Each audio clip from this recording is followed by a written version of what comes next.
영광의 박수 올려드리겠습니다. 감사합니다. 살아있다고 하는 것은 반드시 어딘가는 외부의 세력에 의해서 도전이 찾아온다는 것이죠. 사람이 살아있으면 여러분 계속해서 시험이 찾아옵니다. 이 시험 하나 끝났으면 끝나는 줄 알았는데 또 다른 시험이 찾아올 때가 얼마나 많이 있습니까? 그 다음에 사람에게 찾아오는 여러 가지 도전들이 많이 있지요. 예를 들어 실직할 수도 있고 파산될 수가 있고, 또 질병이라는 것도 계속해서 하나의 질병이 끝나면은 다음 질병이 기다려 있고 찾아오게 되어 있다는 것이죠. 이것은 바로 무엇이냐? 살아있는 모든 생물체들은 공격을 받게 되어 있다는 것이죠. 어떤 환경이든 도전을 받게 되어 있다는 것입니다. 국가도 마찬가지입니다. 살아있다고 하는 것은 바로 무엇이냐? 국가도 여러 가지 이제 가뭄도 있을 수가 있고, 홍수, 지진, 천재지변, 소요, 전쟁, 기타 등등 수많은 도전들이 찾아오게 된다는 것입니다. 그래서 국가도 살기 위해서는 그 도전에 어떻게 해야 됩니까? 응전해야 되는 것이죠. 자, 이러한 사실을 그림을 넘겨주시고요. 토인비라고 하는 역사학자는 뭐라고 말을 했느냐? 토인비는 이렇게 이야기를 했습니다. 그 그림 말고요. 다음 그림. 앞에 그림. 토인비는 뭐라고 말을 했냐면은 모든 문명은 도전을 받게 되어 있다는 것이죠. 자, 그래서 기후도 도전이 될 수가 있고 식량도 도전이 될 수가 있습니다. 그런데 이 도전에서 이기면은 그 나라와 문명이 존속되지만은 그러한 도전이 왔을 때 어떠한 응징을 하느냐에 따라서 그 도전에 지면은 모든 문명은 역사 속에 소멸된다고 하는 아주 유명한 말을 토인비가 하게 되었다는 것이죠. 그러니까 모든 역사든 개인이든 생물체든 모든 건 다 뭐가 있다는 겁니까? 도전이 있다는 겁니다. 이걸 어떻게 응전하느냐에 따라서 죽느냐 사느냐가 결단된다는 것이죠. 다음 그림을 넘겨주시면 여러분, 이것은 실제로 카나다에서 있었던 것입니다. 카나다에서 사슴이 살고 있었는데 많은 이리떼가 사슴을 공격해서 사슴의 개체수가 줄게 되는 것이에요. 그래서 이 카나다 정부에서는 사슴을 더 살리기 위해서 이리를 박멸하라고 하는 그러한 명령을 발표하게 됩니다. 그래서 모든 이리떼를 다 죽이게 된 것입니다. 그러다 보니까 이제 사슴의 개체수가 점점 이제 증가를 하게 되는 것입니다. 근데 이게 웬일인지요? 사슴이 개체수는 많게 되는데 개체수가 많은가 동시에 뭐가 찾아오냐면요, 병약해지더라는 것입니다. 사슴들이 병약해져서 하나의 사슴이 병에 걸리니까 집단으로 막 폐사가 되는 것이에요. 그래서 이 학자들이 연구를 했습니다. 도대체 좋은 환경이고 이리도 없는데 왜 사슴들이 병에 걸리고 저렇게 집단 폐사를 하는가? 연구를 해보았더니 이런 것입니다. 사슴도 짐승도 도전이 없으면은 모든 기능이 약화가 된다는 것입니다. 사슴이 이리가 있을 때는 안 잡혀 먹기 위해서 늘 긴장을 하고, 이리가 나타나면 이 사슴들이 죽기 살기 위해서 뛰었지 않습니까? 그럴 때마다 이 사슴에게는 찾아오는 뭐가 있어야면 건강이 찾아왔다는 것이에요. 그래서 생산력도 높이게 되고, 또 그다음에 털도 윤기가 있게 되고, 그다음에 병도 들어오지 않게 되었다는 것이죠. 이것을 알고서 캐나다 정부에서 다시 이리를 복원 작업해서 이리를 방사했다가는 그러한 이야기입니다. 마찬가지입니다. 여러분, 응전을 하느냐에 따라서 강한 사슴이 나오게 된다는 것이에요. 태평하면은 평안하면은 뭐 하라는 겁니까? 사슴들이 잘 될 것 같지만은 뭐 한다는 거예요? 병들게 된다는 것을 짐승을 통하여서 우리에게 말씀을 하고 있는 것입니다.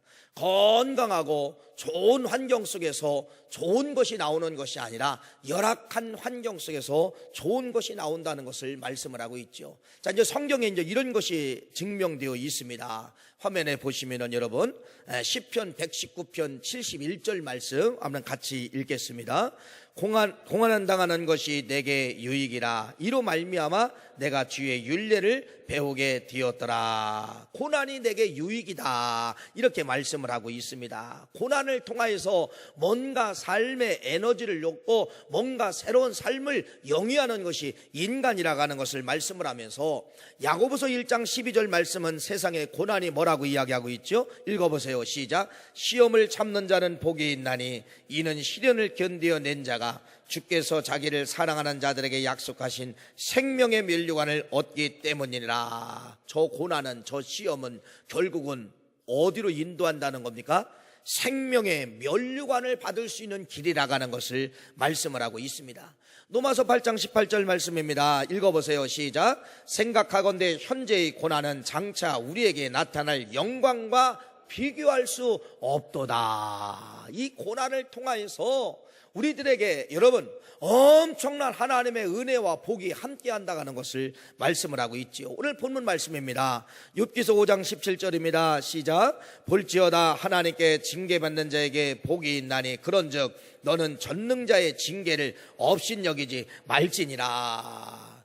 징계 속에, 고난 속에, 시험 속에 뭐가 들어있다는 거예요? 복이 숨어있고 면류관이 들어있고 생명이 들어있고, 이렇게 사람들에게 고난이 나쁜 것 같지만은 여러분, 이 고난을 어떻게 응전하느냐에 따라서 생명도 유지하고 면류관을 받을 수가 있고 하나님의 은혜가 함께한다는 것을 말씀을 하고 있습니다. 그래서 이 고난이라고 하는 것은 인간에게 정해진 것이에요. 다음 화면을 보시면은 요한복음 16장 33절 말씀입니다.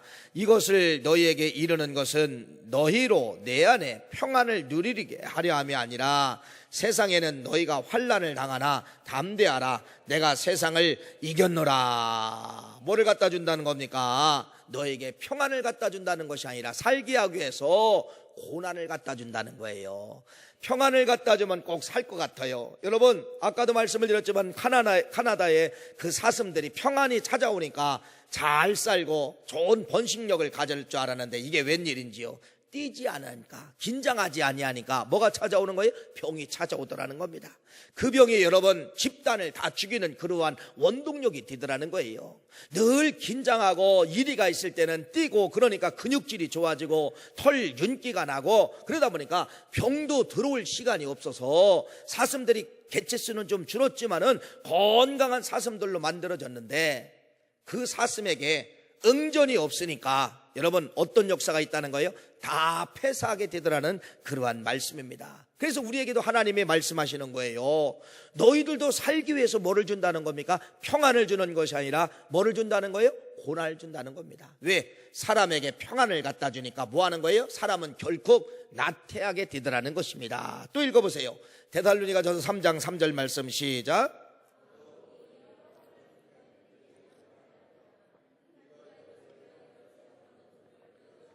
할렐루야. 이 여러 환난 중에 흔들리지 않게 하려 함이니라. 우리가 이것을 위하여 세움을 받은 줄 너희가 친히 알라. 환난을 주신다는 겁니다. 또 마지막 보세요. 베드로전서 5장 9절 읽어보세요. 시작. 너희는 믿음을 굳건하게 하여 그를 대적하라. 이는 세상에 있는 너희 형제들도 동일한 고난을 당한 줄 알미니라. 여러분, 인생이라고 하는 것은 뭐밖에 없다는 거예요? 반드시 고난이 찾아오고 고난이 우리 삶 속에 늘 친구처럼 함께 한다는 겁니다. 그러면 여러분 뭐가 중요하다는 거예요? 고난이라는 도전은 인생에게 누구나 찾아오기 때문에 어떻게 응전하느냐, 어떻게 받아들이느냐, 어떻게 대처하느냐에 따라서 면류관이 나오고 생명이 나오고 여러분 우리가 더욱더 강한 사람으로 나오게 한다는 것을 말씀을 하고 있는 것입니다. 세상의 성경은 많은 사람들로 엮여져 있는데 그 사람들을 다 추적해보면 여러분 엄청난 도전 가운데서 어떻게 응전했느냐에 따라서 그들이 살고 죽었던 기록들이 많이 기록되어져 있습니다. 여러분이 구약성경의 대표적인 사람을 본다고 하면 야곱을 들 수가 있지요. 이 야곱은 엄청난 도전을 받은 사람이에요. 야곱처럼 시련 많은 사람이 없어요. 세상에 여러분 한 아내를 얻고자 14년을 고생한 사람이 누구냐? 이 야곱입니다. 또 그것만 속았습니까? 그 외삼촌 라반이 야곱이 고백합니다. 매일 임금에 대해서, 내일 돈에 대해서, 품삯에 대해서 10번씩 나를 속였다고 그렇게 말씀을 하고 있는 것이에요. 그러니까 이 외삼촌집 이 20년 라반의 집에서 사는 동안에 야곱이는 계속해서 뭐를 받았다는 겁니까? 속고 속이는 도전을 받았다는 것을 말씀을 하고 있어요. 그래서 이 야곱이가 더 이상은 안 되겠다. 내가 이제는 외삼촌 측에서 내가 나와서 내 고향으로 내가 죽어도 가야 되겠다. 그래서 고향으로 가는 과정 속에서 여러분 이게 웬일입니까? 문제가 터진 겁니다. 또 도전이 온 것이에요. 어떤 도전이 왔습니까?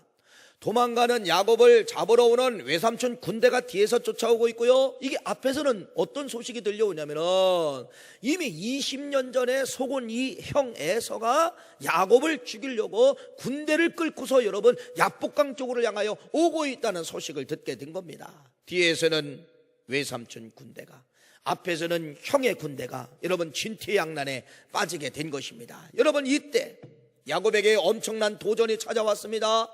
야곱이 붙잡을 수 있는 것은 바로 무엇입니까? 약복강가에서 이제는 앞으로도 갈 수 없고 이제는 뒤로도 갈 수 없는 그러한 약복강가에서 창세기 32장 24절 28절 말씀을 제가 받들어 봉독합니다.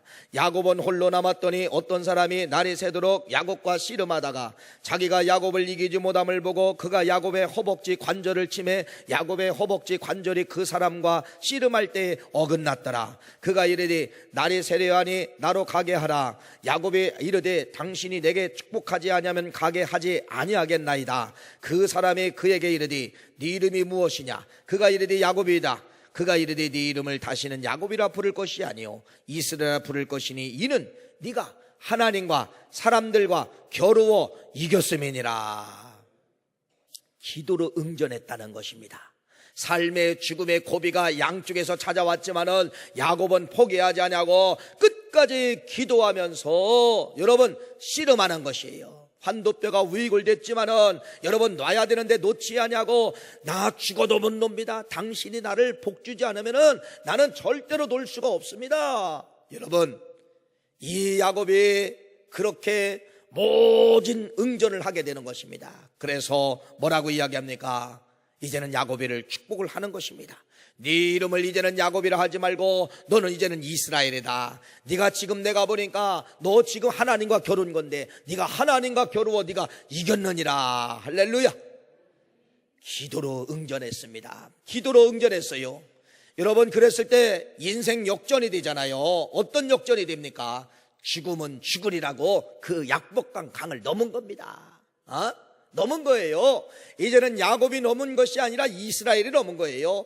여러분 이제 이 이스라엘은 누굽니까? 네가 하나님과 겨루어 이겼느니라. 이 이름을 가지고 약복강을 넘었습니다.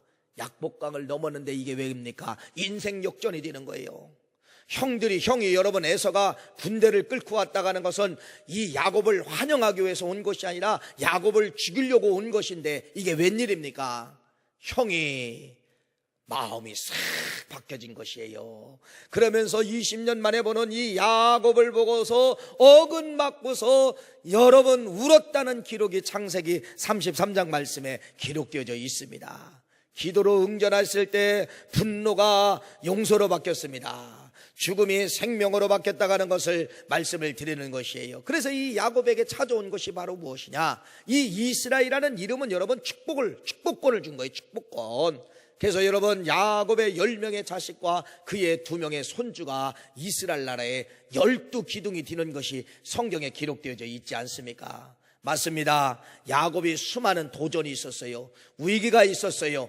야곱은 포기하지 않냐고 기도로 응전하였을 때 인생 역전이 되는 것이 성경에 기록되어져 있다는 것을 말씀을 하고 있습니다. 여러분이 잘 아시는 것처럼 지난주에 말씀을 드렸잖아요. 요셉이라는 인생은 얼마나 많은 도전을 받습니까? 자기가 꿈꾼 거에 대한 꿈 얘기 한번 했다고 여러분 형들에게 눈총을 받고 형들에게 죽임을 당하지 않습니까? 구덩이에 들어갑니다. 구덩이에 간신히 살아나와서 어디 들어갑니까? 애굽의 종으로 팔려갔습니다. 여러분 종으로 팔려갔지만은 누명을 받아요. 누명을 받고 어디 갑니까? 감옥에 들어갑니다. 이런 도전이 어디 있습니까? 이런 도전이 어디 있어요? 그러나 모든 성경의 의인들은 이런 도전 앞에 여러분 좌절하지 않냐고 이런 도전 앞에서 이 요셉은 끝까지 붙잡은 게 무엇이냐면요, 어떤 환경 속에서도 하나님을 원망하지 않았다는 것입니다. 오히려 감사하며 오히려 응전한 거예요. 이런 환경이 와도 나는 하나님을 원망하지 않습니다. 그럴 때 하나님이 그와 함께 했다고 말씀을 하고 있잖아요. 하나님이 그의 삶 속에 찾아오셨습니다. 종살이 할 때 그의 삶 속에 찾아왔고, 감옥에 들어갈 때도 그의 삶 속에 찾아왔다는 것을 말씀하고 있잖아요. 이것이 바로 뭐예요?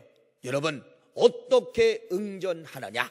어떤 도전이 왔을 때, 어떤 환난이 왔을 때 어떻게 도전하느냐에 따라서, 그 응전에 따라서 인생이 살고 인생이 패망할 수 있다는 것을 말씀하고 있는데, 요셉도 그러한 도전 앞에 하나님을 원망하지 아니하고 끝까지 감사로 심었을 때 이 요셉에게 인생 역전이 되잖아요. 생각지도 않은 뭐가 찾아온 겁니까? 애굽의 국무총리가 찾아왔다는 것을 말씀을 드릴 수가 있잖아요. 또 여러분 잘 아시는 것처럼 다윗이라는 인생을 보세요. 다윗이라는 인생을 보면 여러분, 사울왕에게 30-40년을 죽음의 고비로 쫓겨다니는 것을 볼 수가 있습니다. 사무엘상 19장 말씀해 보니까 사울이 손에 단창을 가지고 그의 집에 앉았을 때에 여호와께서 부리는 악령이 사울에게 접함으로 다윗의 손으로 수금을 탈 때에 사울이 단창으로 다윗을 벽에 박으려 하였으나 그는 사울의 앞을 피하고 사울의 창은 벽에 박힌지라 다윗이 그 밤에 도피하였더라. 하루가 아니라 어떤 사람이 당신을 죽인다고 하룻밤만 쫓아다녀도 여러분 사람이 살 수가 없어요. 이건 하루가 아니라 몇 년이냐면 정확한 기록은 없지만은 어쨌든 사울이 왕이 되고 끝까지 그랬으니까 사울의 왕이 40년 했어요. 그러면 짧게는 30년이고 길게는 40년이에요. 여러분, 한 나라의 왕이 한 사람을, 평민을 죽이려고 40년 동안 여러분 군대를 동원해서 죽이려고 찾아다닌다고 해보십시오. 다윗처럼 이런 도전이 어디 있습니까? 이런 도전이 어디 있어요? 그러나 이 다윗은 그런 도전 앞에 어떻게 응전했습니까?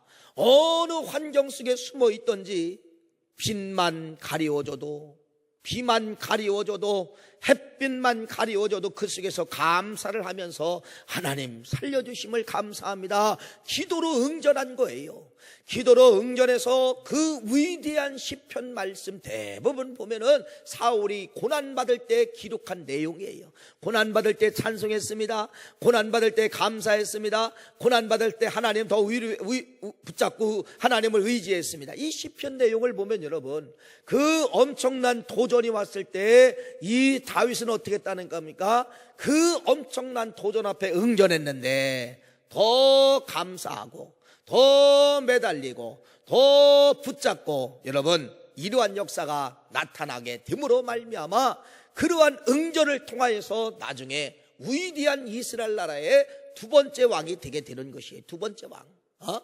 그래서 여러분 성경에 보면은 다윗 왕을 가리켜서 뭐라 그러냐, 내 마음에 가장 합한 왕이 누구냐? 이스라엘 나라에 많은 왕들이 지나갔지만은 내 마음에 합한 왕이 누구라는 거예요? 다윗이라고 사도행전에 기록하고 있지 않습니까? 그래서 여러분, 다윗이 왕이 되고서 그 사울이라는 왕이 자기를 죽이려고 했잖아요. 죽이려고 했잖아요. 다윗이 이렇게 고백합니다.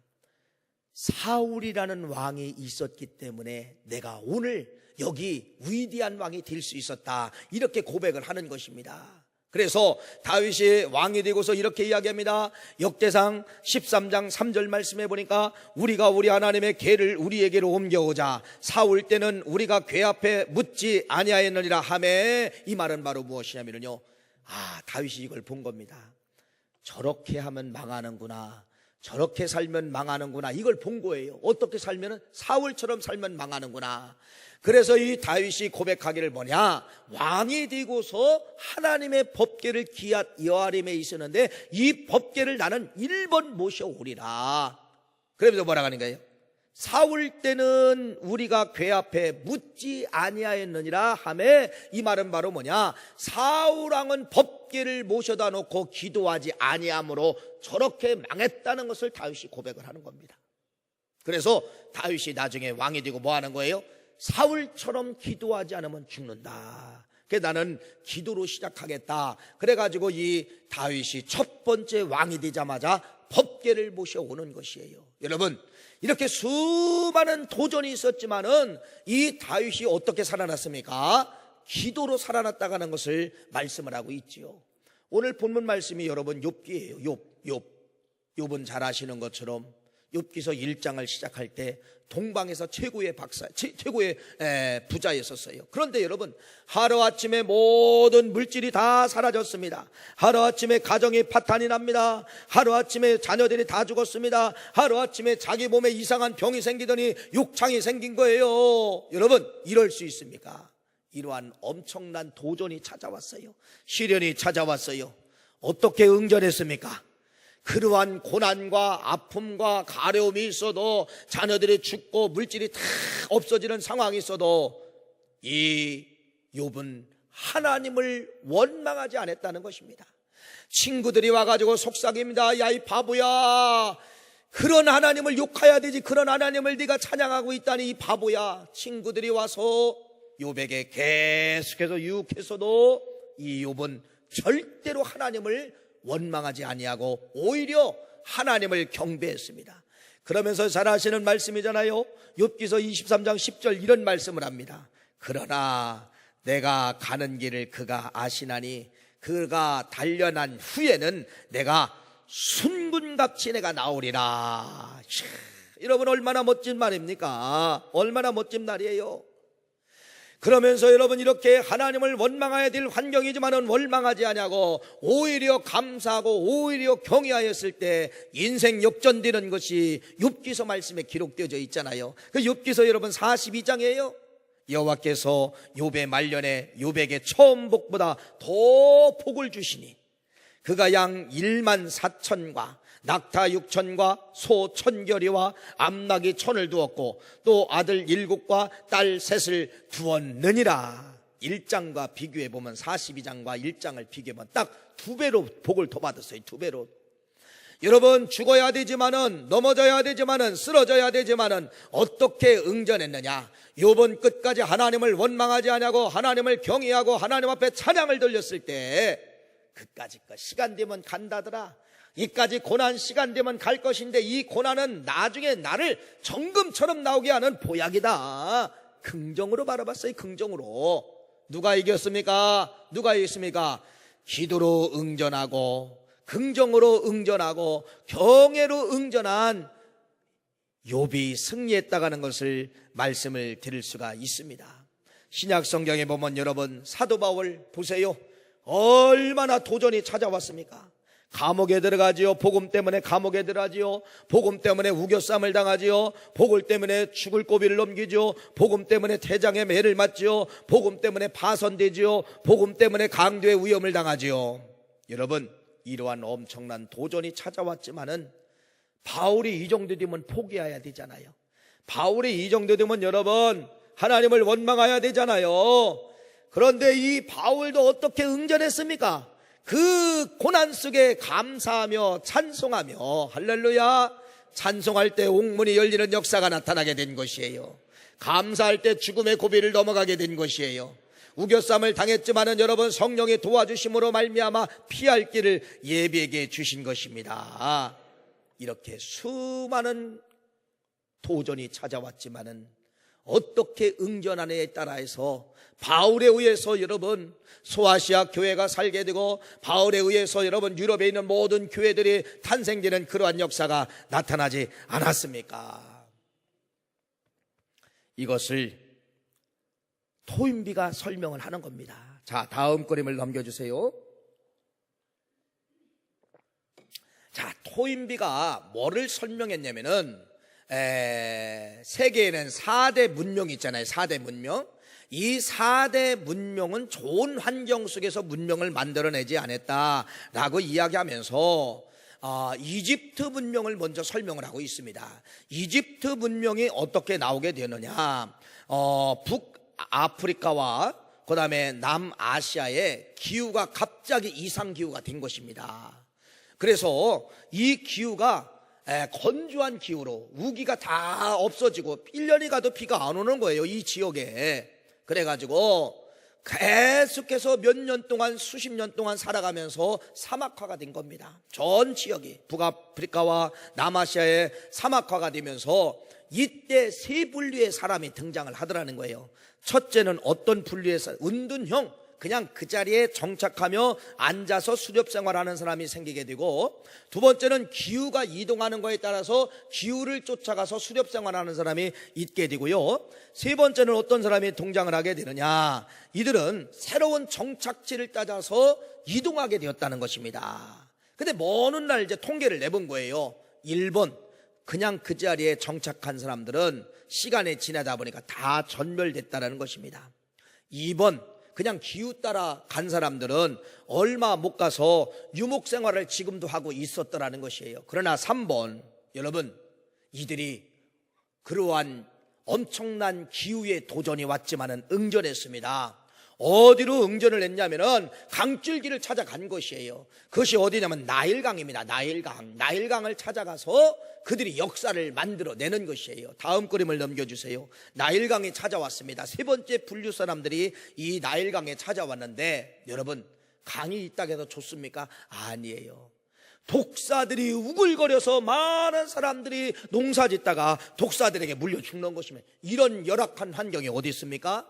이제는 농사를 졌다고 이제는 추수를 하려고 하는데 이게 웬일입니까? 갑자기 홍수가 찾아와가지고 모든 농작물뿐 아니라 모든 주거지까지 다 앗아가 버리는 거, 다 앗아가. 여러분, 이렇게 열악한 환경이 어디 있어요? 그런데 이곳에 정착한 사람들이 응전했습니다. 범람을 이기기 위해서 어떻게 하면은 농사를 이 기간을 넘었고 다른 기간에 추수를 할 농작물들을 개발하면서 이들이 거기서 응전을 하게 된 겁니다. 그러면서 이들이 그 도시에서 살기 위해서 응전하면서 뭐가 나오게 되느냐? 위대한 천문학이 나오게 되고 태양력이 나오게 되고 기하학이 나오게 된 것이에요. 어떻게 하면 이 열악한 환경에서 살아야 되는가? 엄청난 천문학이 있어야 농사의 원력을 알 수가 있잖아요. 이렇게. 그래서 여러분, 이 사람들이 거기 모여가지고 이제는 댐을 쌓기 시작을 하는 겁니다. 각이 항상 1년에 한 번씩 모든 걸 범람해서 농산물도 뺏어가고 모든 걸 뺏어가니까, 그래서 이들이 댐을 쌓기 시작하는 거예요. 댐. 주거지와 강과의 분류를 해가지고 댐을 쌓기 시작하는 거예요.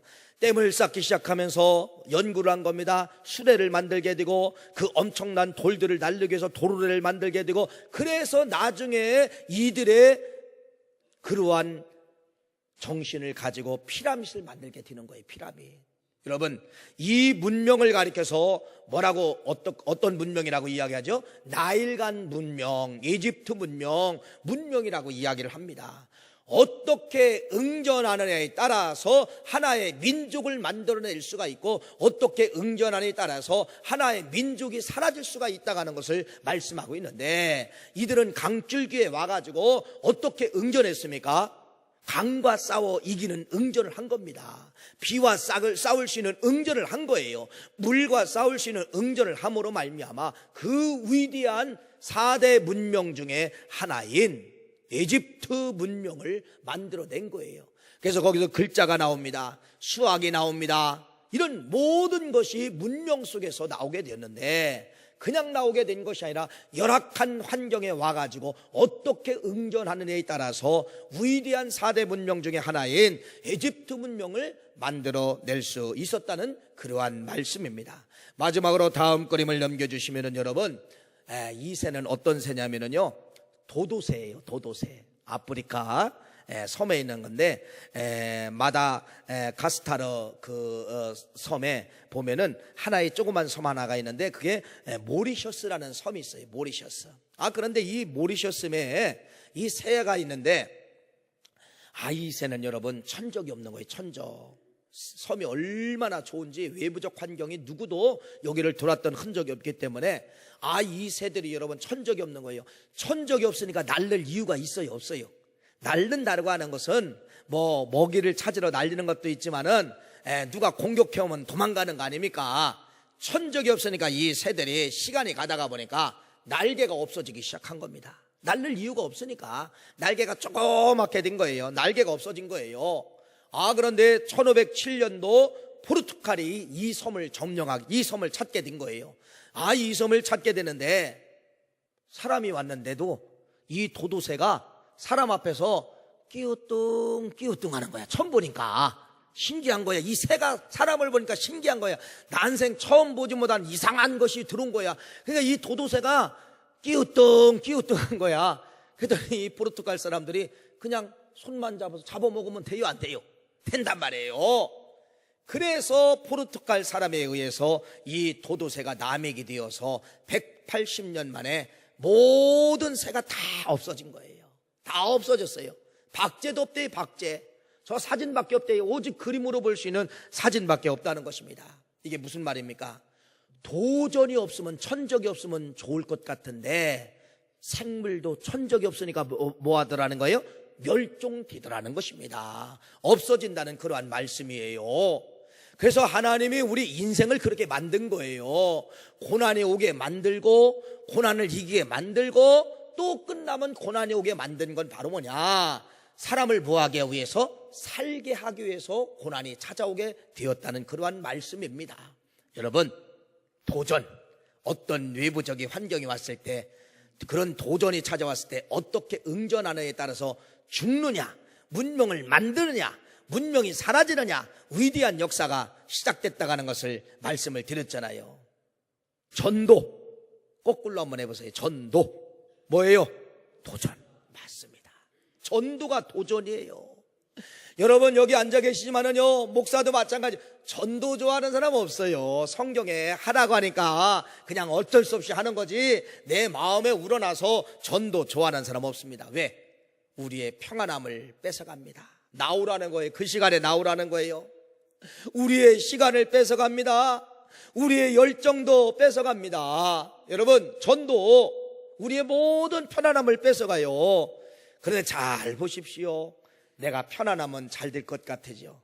여러분, 전도 안 하고 기도 안 하면 더 잘 될 것 같고 여러분들이 행복할 것 같지요? 네, 행복할 수 있습니다. 그러나 전도 안 하고 기도 안 하면 결국은 누가 죽어요?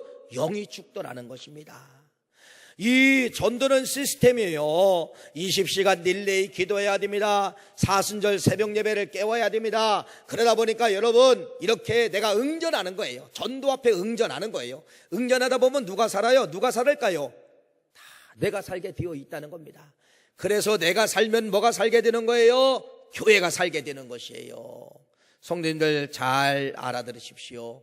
도도새, 좋은 환경 속에 아무런 도전이 없을 때 결국은 도도새는 역사 앞에 흔적 없이 사라진 하나의 불쌍한 새임을 말씀하고 있습니다. 그래서 이 도도라고 하는 것은 포르투갈 사람들이 저희 멍청한 세대, 저 멍청한 거 바보, 이 바보 멍청이가 도도라는 겁니다. 여러분, 우리는 도전이 없으면 좋을 것 같지만은 결국은 우리를 망하게 하는 것이 바로 고난이 없으면 우리를 망하게 한다는 것입니다. 전도는 여러분들을 깨우는 것입니다. 여러분 하고 싶지 않아도 새벽을 깨워야 되고요, 릴레이 기도에 동참해야 되고 예비신자 써내십시오. 구경연대도 여러분 어떤 선교에 빠지지 말고 나와서 인사라도 하고 들어가는 겁니다. 해피데이 집회에 여러분 7시간 새벽과 저녁만 합니다. 이런 모든 것에 내가 하고 싶지 않지만은 여러분들이 응전하는 거예요. 응전. 그러면 누가 사는 거예요? 결국은 내가 사는 것입니다.